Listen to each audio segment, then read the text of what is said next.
ಪತ್ರಿಕೆ ಹೇಳಿಕೆ ಏನಂದರೆ, ಈ ನಮ್ಮ ಈ ಕಾಂಗ್ರೆಸ್ ಸರ್ಕಾರದ ಅರಣ್ಯ ಸಚಿವರೇ ಎಲ್ಲ ಕಡೆಯೂ ತೆರವುಗೊಳಿಸಿ ಅಂತೇಳಿ ಪ್ರತಿದಿನ ಸ್ಟೇಟ್ಮೆಂಟ್ ಕೊಡ್ತಾ ಇದ್ದಾರೆ. ಇಡೀ ರಾಜ್ಯದಲ್ಲಿ ಅರಣ್ಯ ಒತ್ತುವರಿ ಆಗಿದೆ, ಅದನ್ನೆಲ್ಲ ತೆರವುಗೊಳಿಸ್ಬೇಕು ಅಂತ. ಆದರೆ ಇದೇ ಕಾಂಗ್ರೆಸ್ನವ್ರ ಹಿಂದೆ BJP ಸರ್ಕಾರ ಇರಬೇಕಾದ್ರೆ ಅಯ್ಯೋ ರೈತರಿಗೆ ಕಿರುಕುಳ ಕೊಡ್ತಿದ್ದಾರೆ ಅಧಿಕಾರಿಗಳು, ಸರ್ಕಾರ ಇದ್ರ ಬಗ್ಗೆ ಧ್ವನಿ ಎತ್ತಾ ಇಲ್ಲ ಅಂತೇಳಿ ಹೋರಾಟನೂ ಮಾಡಿದರು, ಪಾದಯಾತ್ರೆನೂ ಮಾಡಿದ್ರು, ಸಾಕಷ್ಟು ಕಡೆ ಹೋರಾಟಗಳು ನಡೆದಿದ್ದರು. ಆದರೆ ಈಗಿನ ಸರ್ಕಾರದವರು ಒಬ್ಬ ಅರಣ್ಯ ಸಚಿವರನ್ನ ಸರ್ಕಾರದವರು ಇನ್ನೂ 136 ಸೀಟ್ ಕೊಟ್ಟಿದ್ದಾರೆ ಜನ.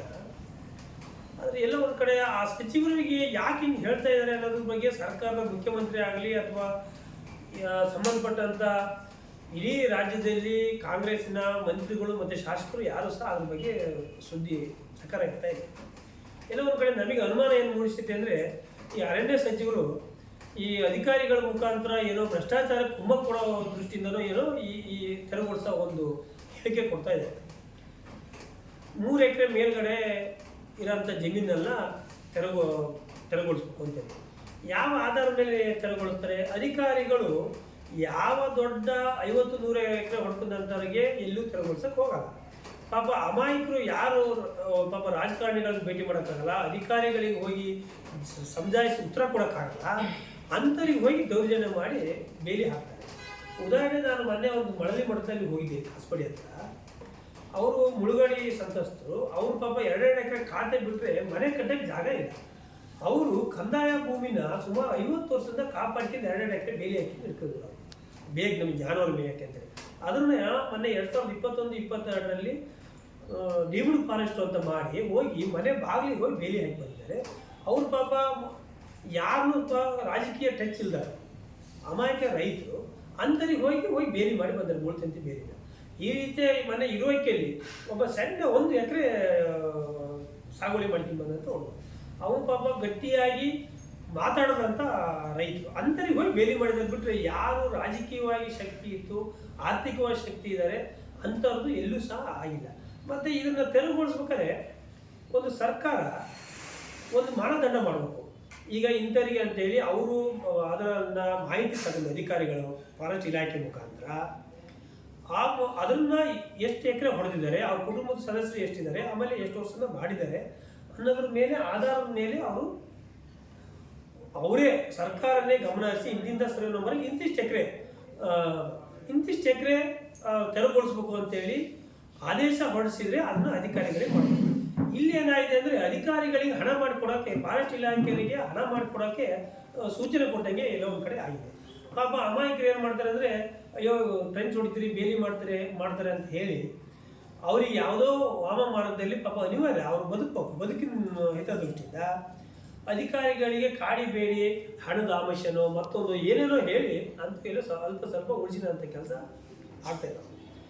ಆದರೂ ಸಹ ಕೆಲವು ಅಧಿಕಾರಿಗಳು ಹೇಳ್ತಾರೆ, ಕೆಲವು ರಾಜಕೀಯ ಒತ್ತಡದಿಂದ ತೆರವುಗೊಳಿಸ್ತಾರೆ. ಹೀಗೆ ಈ ರೀತಿಯಾಗಿ ರೈತರಿಗೆ ಭಾಳ ಕಿರುಕುಳ ಆಗ್ತಾಯಿದೆ. ನಾನು ಹೇಳೋದು ಈ ಮುಖಾಂತರ ಒತ್ತಾಯ ಮಾಡೋದೇನು ಅಂದರೆ, ಈ ರಾಜ್ಯದಲ್ಲಿ ಸುಮಾರು 25% ಜನ ರೈತರು ಅರಣ್ಯದಲ್ಲಿ ವಾಸ ಇದೆ. ಆದರೆ ಸರ್ಕಾರ ದಿಢೀರ್ನ ಈ ರೀತಿ ಮಾಡ್ತಿರೋದು ರೈತರು ಬ್ಲ್ಯಾಕ್ ಮೇಲ್ ಮಾಡೋಕ್ಕೋ ಅಥವಾ ರೈತರ ಹತ್ರ ವಾಮ ಮಾರ್ಗದಲ್ಲಿ ಹಣ ವಸೂಲಿ ಮಾಡೋದಕ್ಕೋ ಈ ರೀತಿಯ ಒಂದು ಪ್ಲಾನ್ ಮಾಡ್ದಂಗೆ ಇದೆ. ಹಾಗಾಗಿ ತಕ್ಷಣವೇ ಈ ಅರಣ್ಯ ಸಚಿವರನ್ನ ಈ ಸರ್ಕಾರದಿಂದ ಕೈ ಬಿಡಬೇಕು. ಒಂದು ವೇಳೆ ಆ ಸಚಿವರನ್ನ ಕೈ ಬಿಡೋಕ್ಕಾಗಲಿ ನೀವು ಅರಣ್ಯ ಖಾತೆನಾದ್ರು ಬದಲಾವಣೆ ಮಾಡಬೇಕು. ಮುಂದಿನ ದಿನಗಳಲ್ಲಿ ಇದೇ ರೀತಿಯ ಅರಣ್ಯ ಸಚಿವರು ಏನಾದ್ರು ಒಂದು ವೇಳೆ ಮುಂದುವರಿಸ್ರಿ ಅವ್ರ ಧೋರಣೆಯನ್ನು, ನಾವು ಇಲ್ಲಿಂದ ನಮ್ಮ ಪಕ್ಷದ ಸಂಸದರ ಹತ್ರ ಮತ್ತು ಪಕ್ಷದ ಪ್ರಮುಖರ ಹತ್ರ ಮತ್ತು ಈ ಕ್ಷೇತ್ರದ ಮಾಜಿ ಸಚಿವರ ಹಾಲಪ್ಪನವ್ರ ಹತ್ರ ಡಿಸ್ಕಷನ್ ಮಾಡಿ ನಾವೆಲ್ಲರೂ ಸೇರಿ ಪಕ್ಷಾತೀತವಾಗಿ ಇದನ್ನು ನಾವು ಇಲ್ಲಿಂದ ಬೆಂಗಳೂರುವರೆಗೂ ಪಾದಯಾತ್ರೆ ಮಾಡಿ ಹೋರಾಟ ಮಾಡೋಕ್ಕೆ ನಾವು ಸಿದ್ಧವಾಗಿದ್ದೀವಿ. ಒಂದು ಕಡೆ ಈಗ ಹಿಂದೆ ಮುಳುಗಡೆ ಸಂತ್ರಸ್ತರು ಮತ್ತು ಅರಣ್ಯದಲ್ಲಿ ಇರೋಂಥ ರೈತರಿಗೂ ಸಹ ಸಾಕಷ್ಟು ಸರಿ ನಮ್ಮ ಹಿಂದಿನ ಶಾಸಕರಾಗಿದ್ದಾಗ ಹಾಲಪ್ಪನವರು ವಿಧಾನಸಭೆಯಲ್ಲಿ ಚರ್ಚೆ ಮಾಡಿದರು. ಅದಕ್ಕೆ ಹಕ್ಕು ಕೊಡಲೇಬೇಕು ಅಂತ ಹೇಳಿ ಮಾತಾಡಿದರು. ಅದರ ನಂತರ ಅವರು ಈ ಬಾರಿ ಸೋತರು. ಅದನ್ನು ಈ ಬಾರಿ ಹೋದಂತರೂ ಈ ರೈತರ ಬಗ್ಗೆ ಚಕಾರ ಎತ್ತದಂಥ ಸ್ಥಿತಿ ನಿರ್ಮಾಣ ಆಗಿದೆ. ಹಾಗಾಗಿ ಯಾವ ಕಾರಣಕ್ಕೂ ಈ ಅಧಿಕಾರಿಗಳಿಗೆ ಭ್ರಷ್ಟಾಚಾರಕ್ಕೆ, ಈ ಫಾರೆಸ್ಟ್ ಇಲಾಖೆಗೆ ಭ್ರಷ್ಟಾಚಾರಕ್ಕೆ ಕುಮ್ಮಕ್ಕು ಕೊಟ್ಟಂಗೆ ಆಗಿದೆ. ಮುಂಚೆನೇ ಫಾರೆಸ್ಟ್ ಇಲಾಖೆಯವರು ಪಾಪ ಅಮಾಯಕ ರೈತರ ಮೇಲೆ ದೌರ್ಜನ್ಯ ಮಾಡ್ತಿದ್ರು.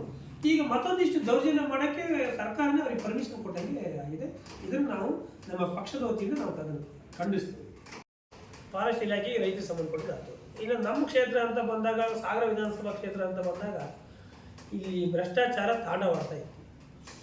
ಎಲ್ಲೋ ಒಂದು ಕಡೆ ಅಧಿಕಾರಿಗಳನ್ನ ವರ್ಗಾವಣೆಯಲ್ಲಿ ಅವರಿಗೆಲ್ಲ ರೇಟ್ ಫಿಕ್ಸಿಂಗ್ ಆಗಿರೋದ್ರಿಂದ ಪಾಪ ಅಧಿಕಾರಿಗಳು ಬಂದರೆ ಏನು ಮಾಡ್ತಾರೆ, ಅವ್ರು ಪಾಪ ಹಾಕಿರೋ ಬಂಡವಾಳ ತೆಗಿಬೇಕು ಅಂತೇಳಿ ಅದು 4 ವರ್ಷ ತೆಗಿಯೋಕ್ಕೆ ಜನರ ಹತ್ರ ವಸೂಲಿ ಮಾಡ್ತಾರೆ. ಅವ್ರು ತಪ್ಪು ಅಂತ ಹೇಳೋಕ್ಕಾಗಲ್ಲ.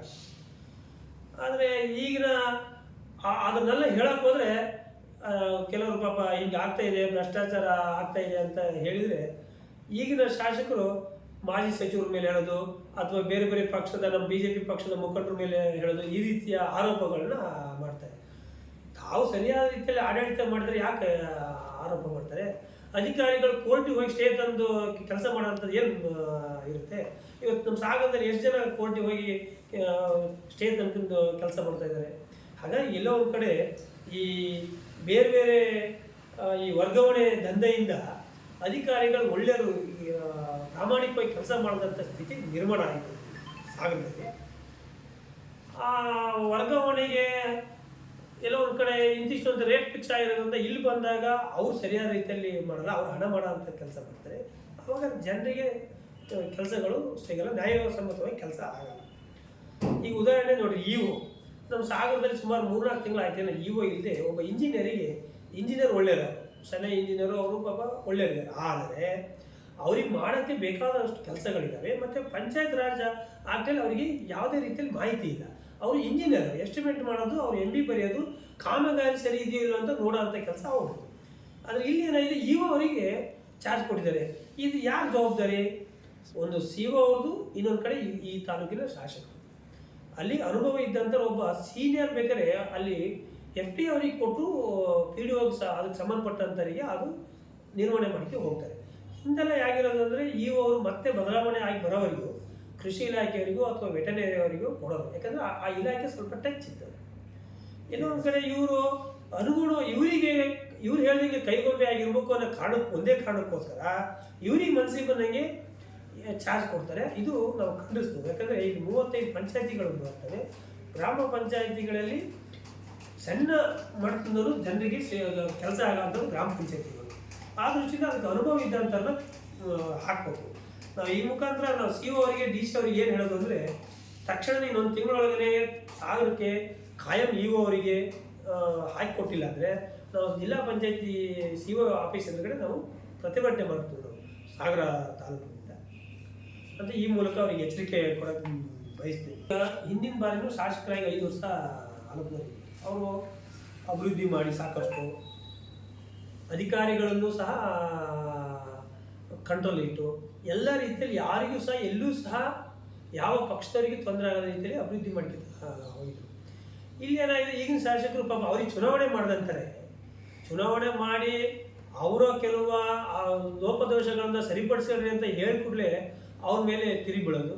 ಅವರೆಲ್ಲರೂ ಒಂದು ವೇಳೆ ಇವರ ವರ್ತನೆ ನೋಡಿ ಪಕ್ಷ ಬಿಟ್ಟು ಕೂಡಲೇ ಅವ್ರ ಮೇಲೆ ಇಲ್ಲೇ ಸಲ್ಲೋದು ಆರೋಪ ಮಾಡೋದು, ಕೇಸ್ ಹಾಕ್ಸೋದು, ಇಂಥವು ಈ ವಿಧಾನಸಭಾ ಕ್ಷೇತ್ರದಲ್ಲಿ ನಡೀತಾ ಇದ್ದಾವೆ.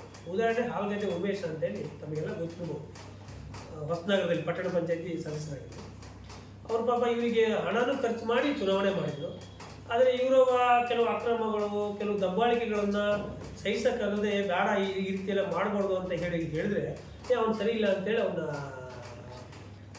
ದೂರ ಬಂದರು. ಅವನು ಪಾಪ ಮೊನ್ನೆ MP ಎಲೆಕ್ಷನಲ್ಲಿ ಲೋಕಸಭಾ ಚುನಾವಣೆಯಲ್ಲಿ ಸೇರಿದ ಮೇಲೆ ಅವರ ಕಲ್ಪೊರೆಗೆ ಹೋಗಿ ಲೀಗಲ್ ಇರೋಂಥ ಕಲ್ಪೊರೆಗೆ ಹೋಗಿ ಅಧಿಕಾರಿಗಳಿಗೆ ಒತ್ತಡ ಹಾಕಿ ನಿಲ್ಲಿಸೋಂಥ ಕೆಲಸ ಮಾಡೋದು, ಕೆಲವು ಲಾರಿಗಳಿಗೆ ಕೇಸ್ ಹಾಕ್ರಿ ಅಂತ ಹೇಳೋದು, ಮರಳು ಲಾರಿ ಮಣ್ಣೋಡಿಯರಿಗೆ, ಈ BJP ಪಕ್ಷದರಿಗೆ ಈ ರೀತಿಯ ದಬ್ಬಾಳಿಕೆ ಮಿತಿ ಮೀರಿಹೋಗಿತ್ತು.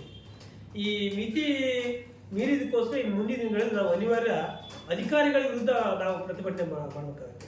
ಈ ರಾಜಕಾರಣಿಗಳು ಹೇಳಿದ್ರು, ಯಾರೋ ಶಾಸಕರು ಹೇಳಿದ್ರು, ಮತ್ತೊಬ್ಬರು ಯಾರೋ ಹೇಳಿದ್ರು ಅಂತ ಸುಮ್ಮನೆ ಲೀಗಲ್ ಇರೋ ಅಂತ ತೊಂದರೆ ಕೊಡೋಕೆ ಹೋದರೆ ನಾವು ನಿಮ್ಮ ಎಷ್ಟು ತಪ್ಪುಗಳಿದಾವೆ ಅಂತೇಳಿ ನಾವು ಸಹ ಕಂಡುಹಿಡಿದು ನಾವು ಹೋರಾಟ ಮಾಡಬೇಕಾಗುತ್ತೆ. ಅದನ್ನು ಈ ಮುಖಾಂತರ ಅವರಿಗೆ ನಾನು ಎಚ್ಚರಿಕೆ ಕೊಡ್ತಾ ಇದ್ದೀನಿ. ಹಾಗಾಗಿ ಇಲ್ಲ ಒಂದು ಕಡೆ ಈ ದೌರ್ಜನ್ಯಗಳನ್ನು ನಿಲ್ಲಿಸ್ಬೇಕು. ಯಾಕಂದ್ರೆ ಹಿಂದೆ ನಾವೆಲ್ಲ ಪಕ್ಷ ಬಿಟ್ಟು ಬಂದಂಥ ಸಾಕಷ್ಟು ಜನ, ನಾನು ಒಬ್ಬನೇ ಅಲ್ಲ, ಇವರ ಹೀನ ನಡವಳಿಕೆ ನೋಡಿ ತಿದ್ದಕ್ಕಾಗಲ್ಲ ಅಂತ ಪಾರ್ಟಿ ಕಟ್ಟಿ ಬೆಳೆಸಿ ಬಂದ ನಂತರ 15 ವರ್ಷ